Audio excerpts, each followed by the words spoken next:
इकरा हसन चंद्रशेखर आजाद की उड़ाई योगी ने एक दाव से नींद, दोनों के घरों में खोला विकास का खजाना।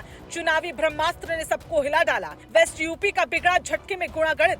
पहले इकरा हसन की कैराना में दी करोड़ों की सौगात, फिर चंद्रशेखर आजाद की नगीना बिजनौर में विकास का चल दिया नया दाव। क्या मिशन 2027 में लगेगा विपक्ष को अब बड़ा झटका? एक नहीं 5 बड़े बयानों से हिलाई विपक्ष की सियासी जमीन। वेस्ट यूपी का पलट दिया पूरा सीन, विकास और हिंदुत्व का तैयार किया ऐसा नैरेटिव। मोदी शाह ने भी बजाई होगी जरूर ताली।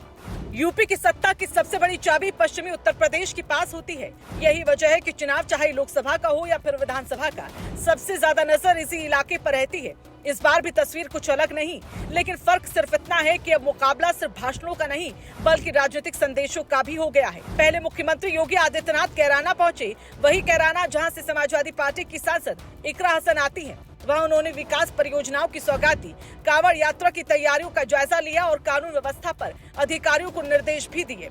इसके तुरंत बाद योगी बिजनौर पहुंचे, वही बिजनौर जिसके नगीना संसदीय क्षेत्र से चंद्रशेखर आजाद सांसद है। यहाँ भी 1000 करोड़ रुपए से ज्यादा की विकास परियोजनाओं का लोकार्पण और शिलान्यास किया गया।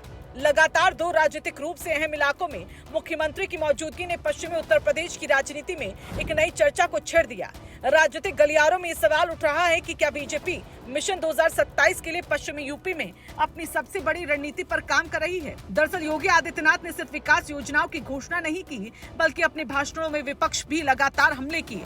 पहला बड़ा संदेश उन्होंने कानून व्यवस्था को लेकर दिया। उन्होंने कहा कि 2017 से पहले प्रदेश दंगों के लिए जाना जाता था, लेकिन अब अपराधियों पर कार्रवाई हो रही है और माहौल बदल चुका है। दूसरा बड़ा संदेश गन्ना किसानों को लेकर था। उन्होंने कहा कि पहले किसानों को सालों तक भुगतान का इंतजार करना पड़ता था, जबकि अब सरकार समय पर भुगतान और नई किस्मों पर काम कर रही है। तीसरा बड़ा बयान उन्होंने कांग्रेस और समाजवादी पार्टी पर निशाना साधते हुए दिया। उन्होंने कहा कि कुछ लोगों को जुन्ना पसंद है, लेकिन हमारी सरकार को गन्ना पसंद है।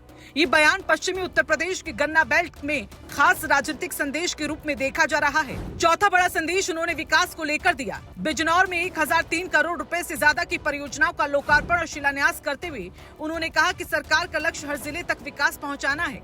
वही शामली में भी कई विकास योजनाओं और प्रशासनिक बैठकों के जरिए ये संदेश देने की कोशिश की गई कि सरकार चुनाव से पहले जमीनी काम पर फोकस कर रही है। पांचवा बड़ा संदेश कांवड़ यात्रा और धार्मिक आयोजनों को लेकर आया। योगी ने तैयारियों की समीक्षा करते हुए साफ किया कि श्रद्धालुओं की सुरक्षा सुविधाओं में कोई कमी नहीं रहने दी जाएगी। राजनीतिक विश्लेषकों का मानना है कि पश्चिमी उत्तर प्रदेश में ये संदेश सिर्फ प्रशासनिक नहीं बल्कि राजनीतिक महत्व भी रखता है।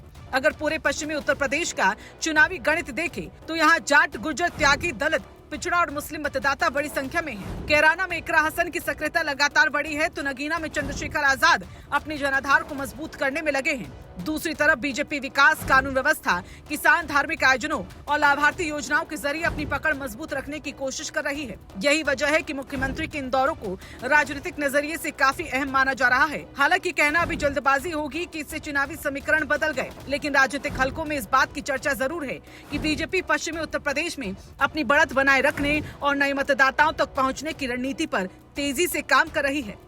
अब सबसे बड़ा सवाल यही है कि क्या कैराना और नगीना से शुरू हुआ यह अभियान मिशन 2027 की दिशा को तय करेगा? क्या विकास और कानून व्यवस्था का मुद्दा सामाजिक समीकरणों पर भारी पड़ेगा या विपक्ष अपनी रणनीति से जवाब देगा?